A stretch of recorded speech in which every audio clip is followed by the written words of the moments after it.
जय भीम। 1 जनवरी 1818 का दिन जाति के नाम पर वर्षों तक प्रताड़ना झेलने वाले लोगों के लिए ऐतिहासिक बना। आज ही के दिन महार सैनिकों ने पेशवाओं को हराकर इतिहास के पन्नों में अपनी शौर्य गाथा को दर्ज किया। ऐसे वीर सैनिकों को शत शत प्रणाम। 1 जनवरी 1818 19वीं सदी की शुरुआत में पेशवाओं ने भारत की अछूत जातियों में से एक जाति महार पर मार्शल लॉ लगाया था कि इनके कमर में झाड़ू और गले में मटका बांध दिया जाए। ऐसा व्यवहार महारों के खिलाफ इसलिए किया जा रहा था क्योंकि अशोक काल में ब्राह्मणों को नागवंशियों ने सबक सिखाया था, जिसके परिणाम स्वरूप पेशवाओं द्वारा महारों पर अत्याचार किए गए। वैसे तो महार जाति अपनी वीरता के लिए प्रसिद्ध थी, लेकिन जब इन वीरों के संसाधन ही छीन लिए गए और उन्हें विकलांग बना दिया, इन सब जुल्मों के खिलाफ आवाज उठाने और अपनी खोई हुई प्रतिष्ठा पुनः प्राप्त करने के लिए महार प्रयत्नशील थे। वहीं अंग्रेज अपनी सत्ता स्थापित करने की तैयारी में थे। ऐसे में अंग्रेजों ने महारों का सहारा लेना चाहा, क्योंकि ये कद काठी में मजबूत और निडर थे। ब्रिटिश भारत की सेना में महारों को शामिल कर लिया गया और उन्हें प्रशिक्षण भी दिया गया। अंग्रेजों की नजर पेशवाओं की सल्तनत पर थी और वो ब्रिटिश राज्य स्थापित करना चाहते थे। तैयारी शुरू हुई। पेशवाओं पर आक्रमण करने की महारों के सेनापति सिद्धनाथ के कानों पर ही खबर पड़ी तो वो स्वयं बाजीराव पेशवा से मिलने गए। ऐसे में सिद्धनाथ ने पेशवे से कहा कि हमारी इच्छा अंग्रेजों की तरफ लड़ने की नहीं है। अगर हम आपकी ओर से लड़े और अंग्रेजों को भगा दे तो तुम्हारे राज और सेना में अछूतों को क्या स्थान मिलेगा। लेकिन इस बात को बाजीराव ने अस्वीकार कर दिया और कहा कि सुई के एक कण जितना स्थान भी तुम महारों को नहीं मिलेगा।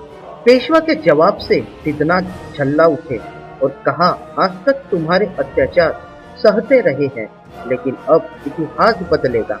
ये महार तुम्हें बताएंगे। यही युद्ध की घोषणा थी। पेशवाओं के अत्याचार से वैसे ही महार त्रस्त हो उठे थे और महार शूर अब युद्ध करने की सोच में थे। इतना कहकर सिद्धनाथ चले गए। दरअसल पेशवाओं के अत्याचार से शूद्र त्रस्त हो चुके, उनके पास बस एक ही जरिया था कि वो आवाज उठाएं और अपनी मुक्ति के लिए लड़े। अब महार ब्रिटिश कालीन का हिस्सा थे और पेशवाओं के आह्वान से चिंगारी और बढ़ने लगी। शूद्रों की सहनशीलता अब जवाब देने लगी थी और कहते हैं, जब बर्दाश्त की हद पार हो जाए तो क्रांति जन्म लेती है। ऐसा ही हुआ और फिर शुरुआती समाज परिवर्तन के ऐतिहासिक लड़ाई की और शूद्रों ने पेशवाओं के खिलाफ युद्ध का बिगुल किया। भीमा नदी के किनारे बसे कोरेगांव की ये बात है। 1 जनवरी 1818 मुंबई के नेटिव इन्फेंट्री के 500 जवान, जो सभी महार जाति से थे, 250 घुड़सवार और 2 तोपें, कैप्टन स्टोटन का नेतृत्व और सामने पेशवाओं के 25,000 से भी ज्यादा पैदल सैनिक और 3,000 घुड़सवार। इनका सामना होने से पहले कैप्टन स्टोटन 25 मील पैदल चलकर 1 जनवरी 1818 में कोरेगांव पहुंचे थे। जवान थके हुए थे और युद्ध शुरू हुआ। महार सेना का नेतृत्व रतनाथ, सतनाथ और चकनाथ कर रहे थे। एक दिन एक रात यह युद्ध चला और देखते ही देखते पेशवाओं के विशाल सेना को महार सेना ने धूल चटाई और पेशवाओं की सेना महारों के चुनिंदा सैनिकों के सामने बौनी साबित हुई। इसमें अंग्रेजी सेना के 276 लोग थे। लड़ाई के धरातल पर महार सैनिकों का बल दुनिया ने देखा और ऐतिहासिक घटना से गौरवान्वित हुआ। युद्ध में वीर गति को प्राप्त शहीदों की शहादत आज भी अजर अमर है और कोरेगांव के 75 फीट ऊंचे स्तंभ पर दर्ज है।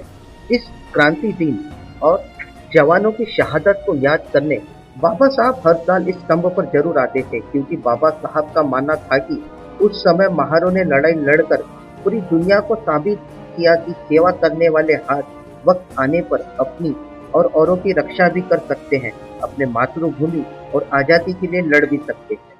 लगभग 2000 साल तक जाति के नाम पर प्रताड़ना झेलने वाले शूरों ने भीमा कोरेगांव की भूमि पर अपना शौर्य दिखाकर अपने अपमान का जवाब दिया और अब तक के इतिहास में सबसे बड़ी लड़ाई लड़ी। इसलिए बाबा साहब भीमा कोरेगांव की भूमि पर हर साल नमन करने आते थे। हम इस गौरवशाली दिन के अवसर पर वीरों को उनकी शहादत को नमन करते हैं और इस कार्यक्रम के माध्यम से उन्हें श्रद्धांजलि देते हैं।